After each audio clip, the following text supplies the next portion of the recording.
Hebrews11. Now faith is the substance of things hoped for, the evidence of things not seen. For by it the elders obtained a good testimony. By faith we understand that the worlds were framed by the word of God, so that the things which are seen were not made of things which are visible. By faith Abel offered to God a more excellent sacrifice than Cain, through which he obtained witness that he was righteous, God testifying of his gifts, and through it he being dead still speaks. By faith Enoch was taken away so that he did not see death, and was not found, because God had taken him, for before he was taken he had this testimony, that he pleased God. But without faith it is impossible to please him, for he who comes to God must believe that he is, and that he is a rewarder of those who diligently seek him. By faith Noah, being divinely warned of things not yet seen, moved with godly fear, prepared an ark for the saving of his household, by which he condemned the world and became heir of the righteousness which is according to faith. By faith Abraham obeyed when he was called to go out to the place which he would receive as an inheritance. And he went out, not knowing where he was going.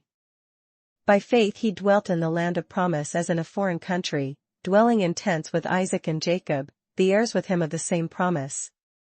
For he waited for the city which has foundations, whose builder and maker is God. By faith Sarah herself also received strength to conceive seed, and she bore a child when she was past the age, because she judged him faithful who had promised.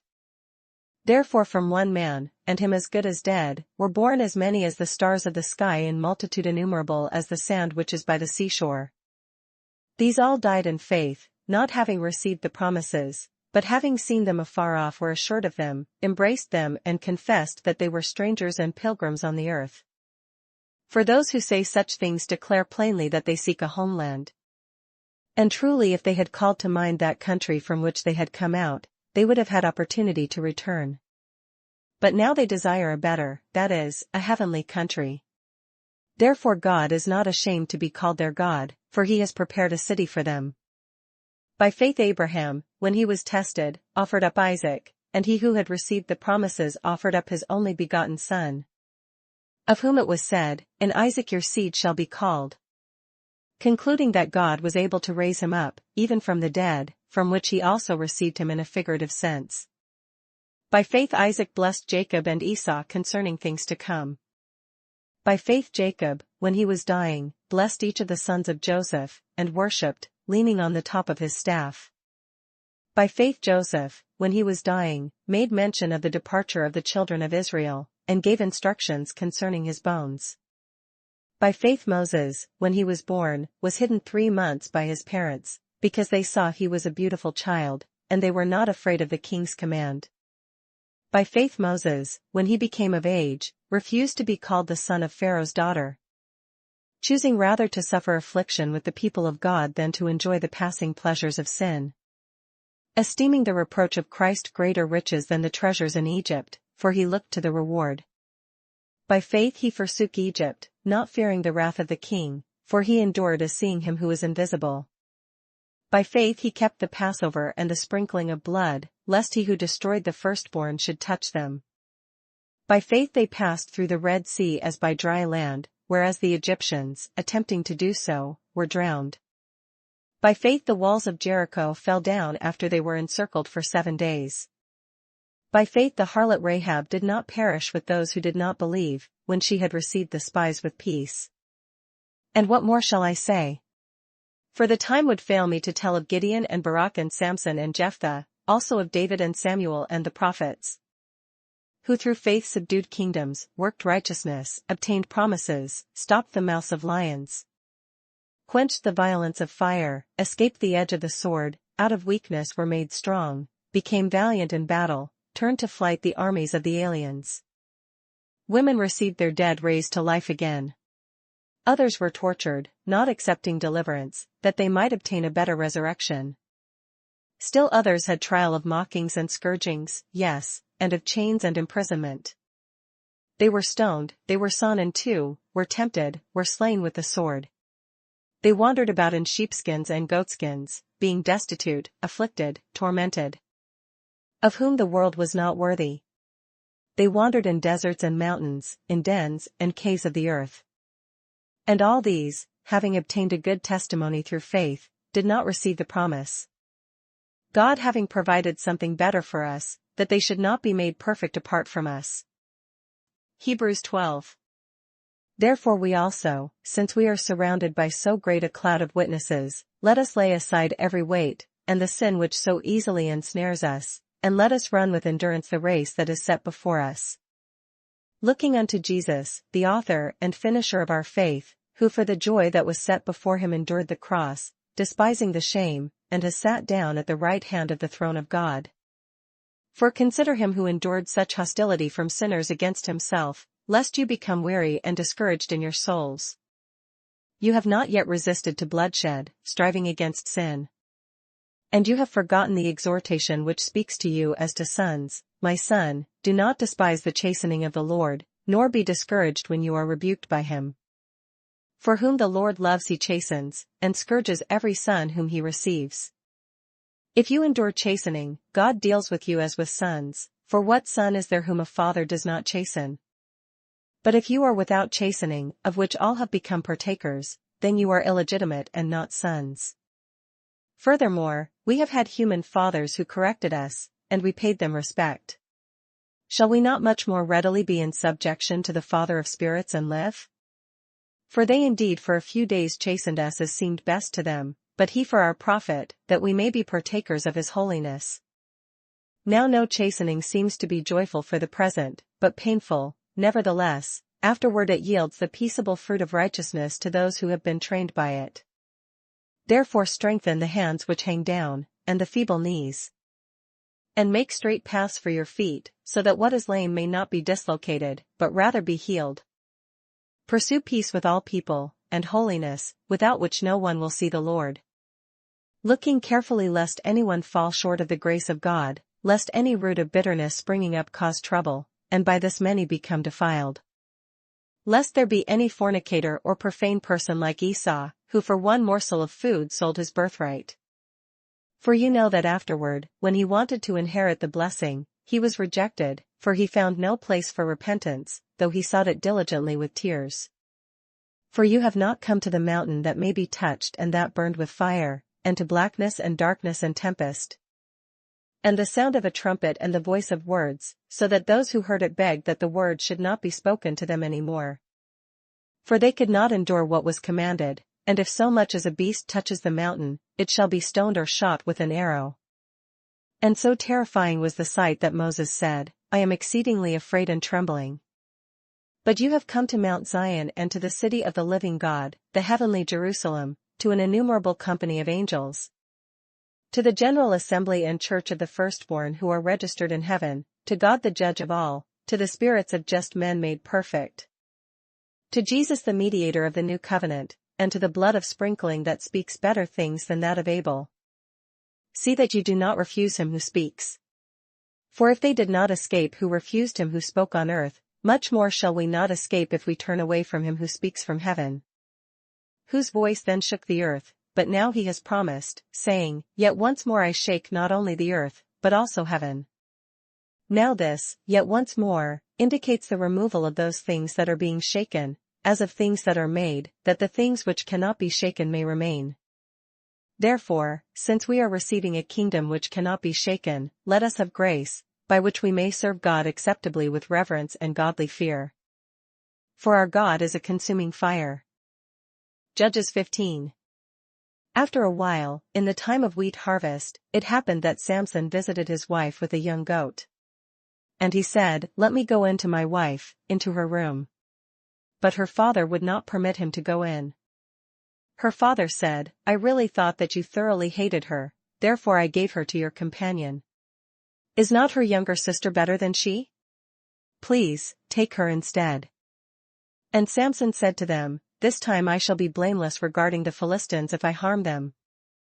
Then Samson went and caught 300 foxes, and he took torches, turned the foxes tail to tail, and put a torch between each pair of tails.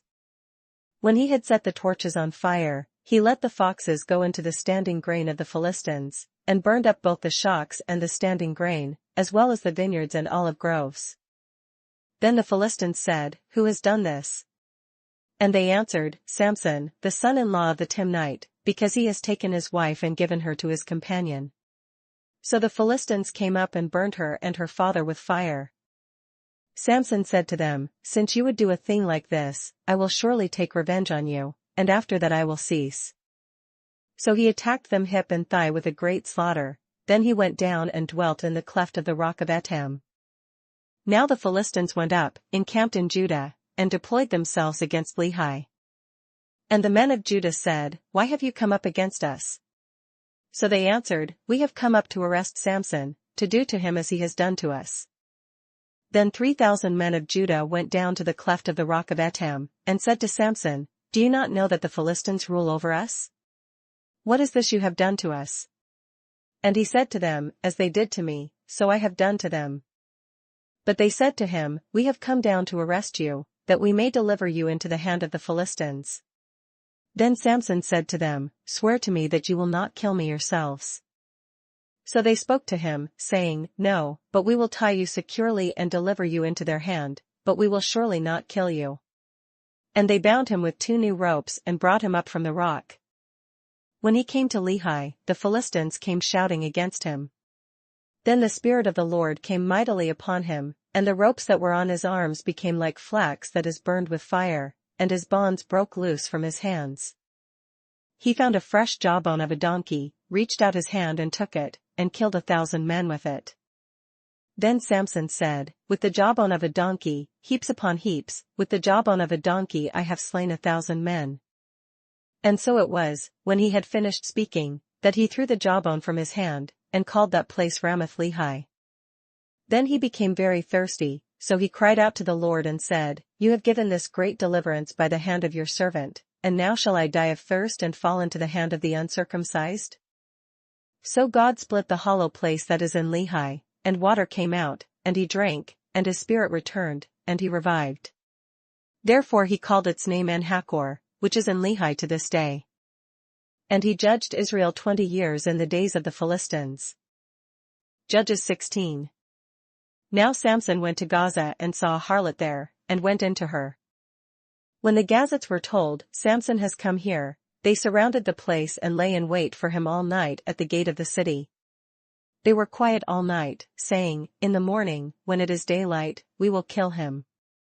And Samson lay low till midnight, then he arose at midnight, took hold of the doors of the gate of the city and the 2 gateposts, pulled them up, bar and all, put them on his shoulders, and carried them to the top of the hill that faces Hebron. Afterward it happened that he loved a woman in the valley of Sorek, whose name was Delilah.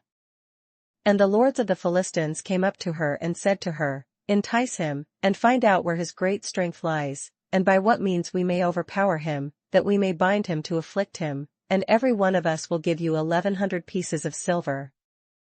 So Delilah said to Samson, Please tell me where your great strength lies, and with what you may be bound to afflict you. And Samson said to her, If they bind me with 7 fresh bowstrings, not yet dried, then I shall become weak, and be like any other man. So the lords of the Philistines brought up to her 7 fresh bowstrings, not yet dried, and she bound him with them. Now men were lying in wait, staying with her in the room. And she said to him, The Philistines are upon you, Samson. But he broke the bowstrings as a strand of yarn breaks when it touches fire. So the secret of his strength was not known. Then Delilah said to Samson, Look, you have mocked me and told me lies. Now, please tell me what you may be bound with.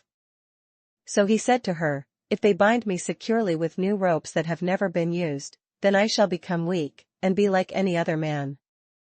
Therefore Delilah took new ropes and bound him with them, and said to him, The Philistines are upon you, Samson. And men were lying in wait, staying in the room. But he broke them off his arms like a thread. Delilah said to Samson, Until now you have mocked me and told me lies. Tell me what you may be bound with. And he said to her, If you weave the 7 locks of my head into the web of the loom. So she wove it tightly with the batten of the loom, and said to him, The Philistines are upon you, Samson. But he awoke from his sleep, and pulled out the batten and the web from the loom. Then she said to him, How can you say, I love you, when your heart is not with me? You have mocked me these 3 times, and have not told me where your great strength lies.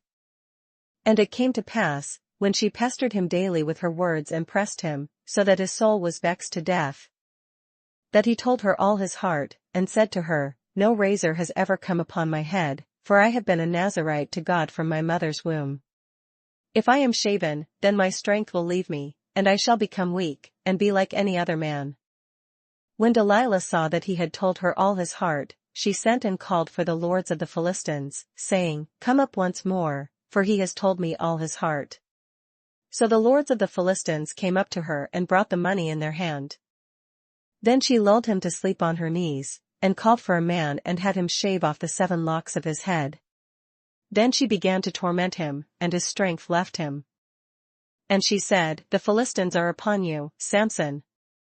So he awoke from his sleep, and said, I will go out as before, at other times, and shake myself free. But he did not know that the Lord had departed from him. Then the Philistines took him and put out his eyes, and brought him down to Gaza. They bound him with bronze fetters, and he became a grinder in the prison. However, the hair of his head began to grow again after it had been shaven.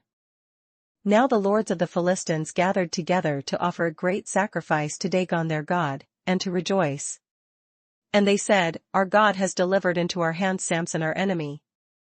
When the people saw him, they praised their God, for they said, Our God has delivered into our hands our enemy, the destroyer of our land, and the one who multiplied our dead. So it happened, when their hearts were merry, that they said, Call for Samson, that he may perform for us. So they called for Samson from the prison, and he performed for them. And they stationed him between the pillars. Then Samson said to the lad who held him by the hand, Let me feel the pillars which support the temple, so that I can lean on them. Now the temple was full of men and women. All the lords of the Philistines were there, about 3,000 men and women on the roof watching while Samson performed. Then Samson called to the Lord, saying, O Lord God, remember me, I pray. Strengthen me, I pray, just this once, O God, that I may with one blow take vengeance on the Philistines for my 2 eyes. And Samson took hold of the 2 middle pillars which supported the temple, and he braced himself against them, one on his right and the other on his left. Then Samson said, Let me die with the Philistines.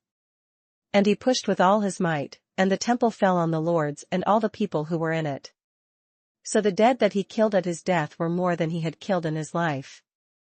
And his brothers and all his father's household came down and took him, and brought him up and buried him between Zorah and Eshtaol in the tomb of his father Manoah. He had judged Israel 20 years. Psalms 114. When Israel went out of Egypt, the house of Jacob from a people of strange language. Judah became his sanctuary, and Israel his dominion. The sea saw it and fled, Jordan turned back. The mountains skipped like rams, the little hills like lambs. What ails you, O sea, that you fled? O Jordan, that you turned back? O mountains, that you skipped like rams? O little hills, like lambs? Tremble, O earth, at the presence of the Lord, at the presence of the God of Jacob. Who turned the rock into a pool of water, the flint into a fountain of waters?